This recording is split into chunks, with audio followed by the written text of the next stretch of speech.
I get a kick out of, and this is why I like old rich people. Yeah, but you like old American rich. There's another level to that. Yeah, I like in the old south of Europe. Yeah, I like old European rich too. I think you need to indulge in that a little. I would love to. Yeah. What I like about them is they are funny, a little eccentric. They're ridiculous people. It's a secret, very small club.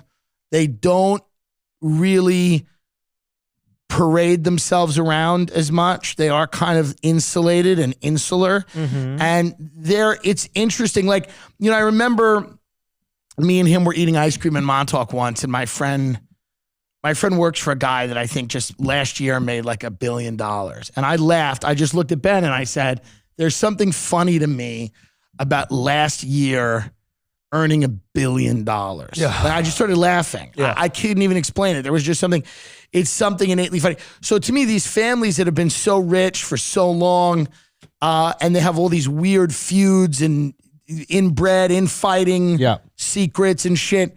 And they shape the world, not all of it, not everything. But they shape a lot of it. Dude, it's actually hard to keep nepotism going. Yeah, it is. No, I mean that for sincerely. Sure. Yeah, the kids are retards. That is the problem. The kids are retards. So like the Knicks, for example, James Dolan owns the Knicks. Yeah. You're familiar with the Dolan family. For sure, cable. So the board of the directors for the Knicks, like 5 of them have the last name Dolan. Right. Now the Knicks haven't won since the 70s. Yeah. Now, are you telling me, James Dolan, that the best way to increase shareholder profits, the most effective people just happen to be in your family? Right. There's nobody outside of your family that might be more qualified to make me fucking money. Right. Nobody. So the crazy, like that's the thing about mafia exists. It's so weird. Like mafia needs violence. Right. Because nepotism creates idiots. Yes. If the mafia could just outsource talent, they wouldn't need to kill people. They'd find ways to legitimize the business. Yes. And then there's no issue. But because your son's an idiot, you need to murder the competition. Yes. Instead of finding ways to like lobby politicians to make your business legal. Yes. So in a weird way, nepotism kills institutions. It does. It does. But I guess it starves them of talent. Of talent. Now, the thing about mafia, which is nice, is you get to like raise your employees. Yeah. The problem with bringing in talent is they're sharks, so they look at you. That's right. Yeah, that's right. So that's the tricky thing about it. But yeah, nepotism, like I'm actually impressed when a family can keep their shit together for centuries. Yeah. Like look at the Medicis in fucking Italy. They last 100 years. It's crazy. Or I don't know, maybe it's a little longer than that. It's probably longer. But still, it's like nothing. It's a blip. To me, the Kennedys are broke. Yeah. The Kennedys are broke. Not all of them, but some of them. The majority of the Kennedys are a name. Yeah. They're no longer an institution. They couldn't keep it going. That fucking Joe Kennedy, they're not relevant. The Bushes are not relevant. Bushes still got bread. They got bread, but the Kennedys probably have just as much money. They're just not relevant anymore in the way that they were, right? I mean, they were running the show for a little bit. Dude, they were the servants of, Like people, have you read about Joe? Yes. He was like, my son's going to be president. And it wasn't even JFK. It was the other son. Yeah. Right? And then something happened to the other son. Maybe he was killed in war or some shit like that. But like they crafted JFK's whole story about what happened.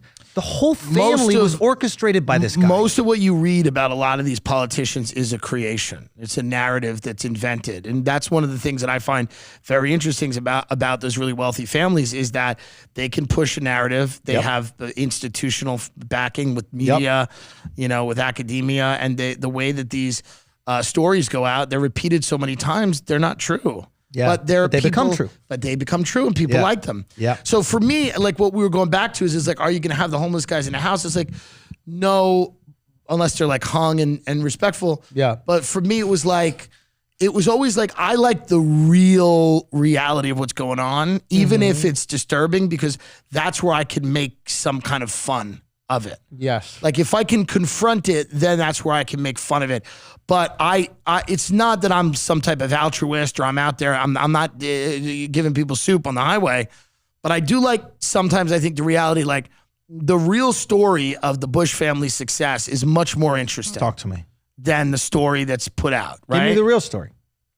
The real story is that a Connecticut preppy bankers that descended from a preacher who's, if you trace the Bush family all the way back, their Samuel Bush, it was either Samuel or his father was a minister, and he ministered to very wealthy people in Connecticut, and he became friends with very wealthy people, and the family just started doing the bidding of very, very wealthy people. And Prescott Bush became a senator, and George H.W. Bush became, this ambassador to China, but he was a CIA agent and all this stuff. Like, there's this very interesting thing. And then, they were presented to us as kind of this like Texas free-spirited, they just they're wasps love America. From Connecticut. These are Connecticut boring fucking wasps. Belt buckles and everything. They are, Kennebunkport, Maine, eating lobster salad. Yeah. And it's just they were able to invent this image of like, I'm a gunslinging, free, And that's very interesting to me. Like being able to do that on a massive scale when everyone knows you are from Connecticut and doesn't care. When everyone kind of knows the truth and it doesn't matter because you've laid the fiction on so thick, it's impressive. It's called Mandela effect. Yes. Mandela effect. Where it's like Berenstain Bears, Berenstain Bears. But whatever we just say ends up becoming the reality. That's We're right. choosing this fucking reality. That's right. So we might as well choose the best version. That's We're right. here for 100 years, Tim. The people in the tents are having fun. They love it. That's a good point. They've chosen that ground. That's right. They're with their friends. They are with their friend. They're having a great time. Here's what I will say. Do you see them crying? They do seem to know each other. I don't see them crying. I've heard wailing. No. I've heard wailing, but wailing Joy. might be happy. Yeah, Yeah, for sure.